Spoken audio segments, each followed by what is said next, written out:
welcome back to Asumsi. Kita mau tepuk tangan dulu, tepuk tangan.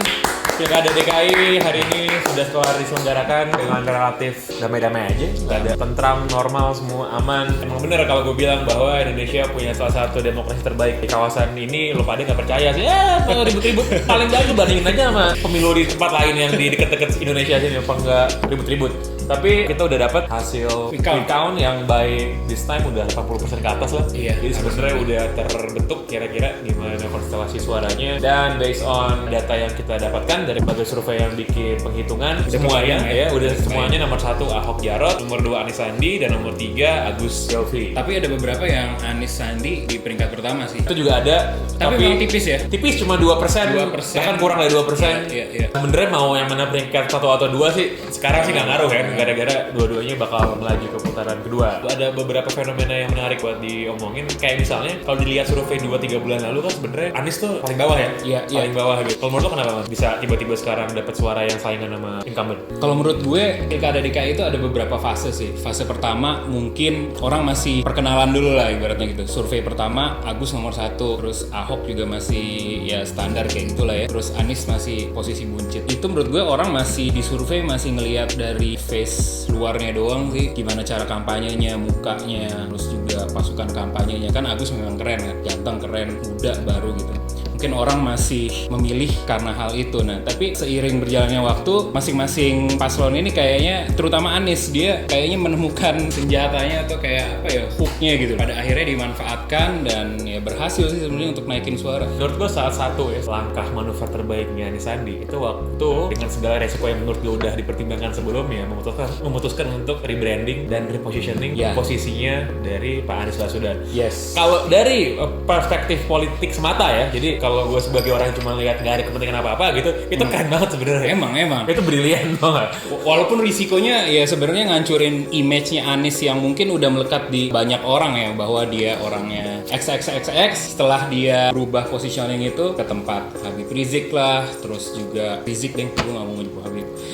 Terus juga dia mengeluarkan jargon-jargon misalnya Anies cinta ulama dan lain-lain. Akhirnya ya persepsinya mungkin dari sebagian orang jadi ye, tapi ya elektabilitasnya jadi naik. Iya, again kayak yang tadi gue bilang, mungkin lo sepakat atau nggak sepakat, atau suka atau nggak suka dengan langkah politiknya. Tapi itu kalau main catur tuh langkah politik yang keren banget menurut gue. Di sisi lain adalah soal Ahok Jarot yang tergantung sebenarnya lo mau lihat dari sudut pandang mana. Ada yang bisa lihat bahwa kok incumbent suaranya cuma di bawah 50%, kok nggak bisa menang satu putaran gitu kan? Atau juga bisa dilihat bahwa gila udah dicet kanan kiri masih segitu aja suaranya gitu kan, tergantung lo melihat dari angle mana. Ya kalau gue sih terus terang, gue pribadi melihatnya cukup luar biasa ya petahana sekarang, karena serangannya luar biasa men. Harusnya sih kalau timnya nggak kuat atau memang personnya nggak kuat sih abis sih untuk di pilkada ini. Tapi ya itu karena memang fokusnya menurut gue adalah program dan track record, jadi mungkin bisa terselamatkan gara-gara itu sih ya. Ada juga gue nggak tahu, gue punya asumsi ada kecenderungan untuk mengoverestimate segala program-program yang memang bagus yang dibikin sama incumbent tapi mungkin orang nggak ingat.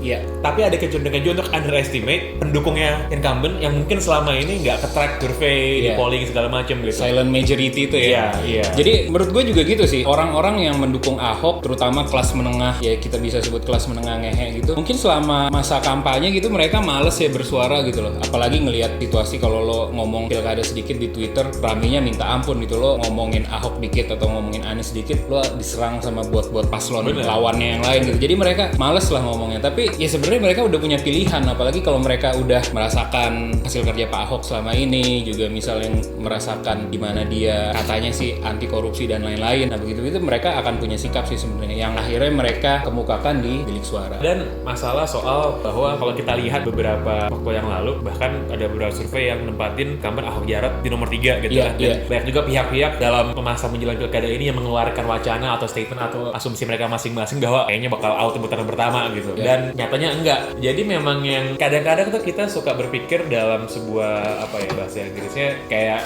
echo chamber gitu.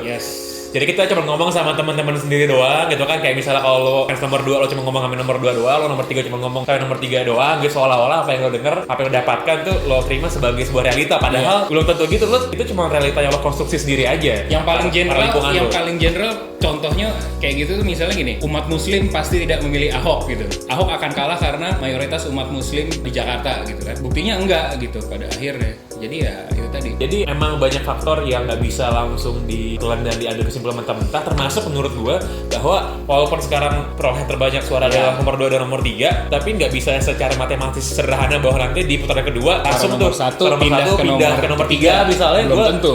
Gua rasa nggak bakal sesederhana itu matematikanya. Iya. Nanti ada banyak faktor yang akan berperan lagi, dan menurut gua sekarang nih nomor 2 sama nomor 3 udah punya fondasi dan basis pendukung yang fix gitu ya. Udah kelihatan nih. Kalau menurut lo masih mungkin nggak buat converting orang baru ke nomor 2 atau ke nomor 3? Masih mungkin banget lah. Dan gue yakin juga nanti tone kampanyenya juga pasti akan beda lah. Oke lah, masih ada yang dibawa-bawa dari putaran pertama misalnya. Menurut gue isu soal agama masih akan dibawa pasti, karena itu seksi banget. Track record juga mungkin akan dibawa, tapi pasti nanti ada bumbu-bumbu tambahan lah. Tapi yang seru ya ini dia, putaran kedua tuh kayak perang pilpres kemarin gitu ya.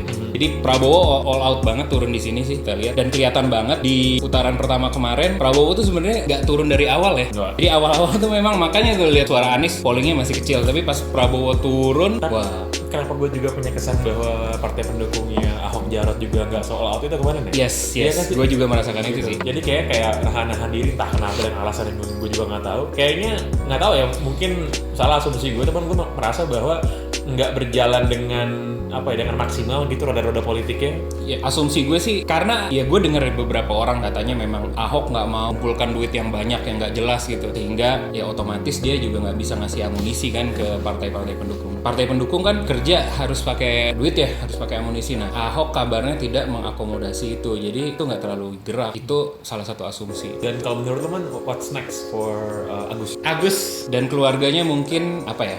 Tiarap sih kali. Gue selalu merasa bahwa kayak yang gue selalu bilang di banyak kesempatan, bahwa pas gue pertama kali lihat Agus langsung gitu ya ngomong gitu, gue merasa bahwa ini orang keren dan cerdas banget gitu. Dan entah kenapa gue nggak melihat warna cerdasnya dia mungkin nggak keluar gara-gara gak sesuai sama narasinya dalam kampanye jelang pilkada ini. Tapi kalau buat gue sih dia masih muda, punya potensi yang banyak, dan kalau gue bisa ngasih saran sotoy sih harusnya dia tuh dibikin segala macam ruang dan pergerakan itu sesuai sama karakternya dia tuh. Betul. Jadi jangan diarahin buat jadi kayak orang tertentu gitu. Tapi soalnya menurut gue Agus tuh gede banget tuh potensial. Tapi pasti dia akan diarahkan jadi putra mahkotanya Cikeas, SBY dan Demokrat sih, gue yakin. Iya sih pasti. Cuma kalau menurut gue harusnya dia bisa nemuin warna sendiri tau gak? Iya. Karena kalau emang dia mau yang dijadiin wajah gitu ya harusnya dia bisa lepas dari bayang-bayang entah ayahnya, entah saudaranya atau siapapun itu gitu. Iya. Tapi ini bener-bener menurut gue SBY bener-bener niat untuk ngejadiin Agus ini seorang politisi dengan cara yang instan sih menurut gue, karena langsung diterjunkan jadi paslon gubernur DKI ya berat banget kan sebenarnya. Atau mungkin ini sekolahnya gitu. Atau mungkin pilkada lain mungkin di kabupaten ada yang bilang Pacitan. Di Pacitan Jatim. itu kan ikan yang sendiri ya. Iya. Ya harusnya sih bisa aja sih kalau emang mau menurut gue. Karena jadi jalan masih panjang kali ya buat Mas Agus, yang never walk alone lah pokoknya. Cuman ya itu sih terlalu menggelikan lah kalau dia jangan terlalu rakus lah, masih muda gitu. Menurut gue keren lah orangnya ya. Promosinya ya harus dipikirin dengan hati-hati gitu. Iya. Oke, udah kali ya, udah. Jadi ntar kita nungguin aja gimana. Mungkin nanti di putaran kedua kita akan lebih rajin kali ya. Ya, kita selalu niatnya gitu. Kalau kemarin kan putaran pertama tuh kita kayak berat gitu karena kita mau ngomongin apa takut dibilang berpihak dan lain-lain. Kita masih nggak berpihak sih sebenarnya. Kita punya pilihan tapi kita nggak berpihak. Tapi kita nggak campaigning. Yes. Kita sih punya pilihan nih, gue nyoblos, Ima nyoblos. Yes. Apakah kita punya calon tertentu yang kita ingin menang? Ya jelas aja kita ada. Yeah. Tapi kita nggak bakal ngajak lo buat milih mereka gitu. Terserah aja yang mana. Oh iya dah. That's it. Asumsi edisi kali ini silakan di like ya. Entah lo mau nomor 2 atau lo nomor 3, pilihan lo terserah, yang penting pilih dengan benar dan bertanggung jawab. Dan nanti siapapun yang menang lo harus ngawasin dan jangan dilepas gitu aja. Iya.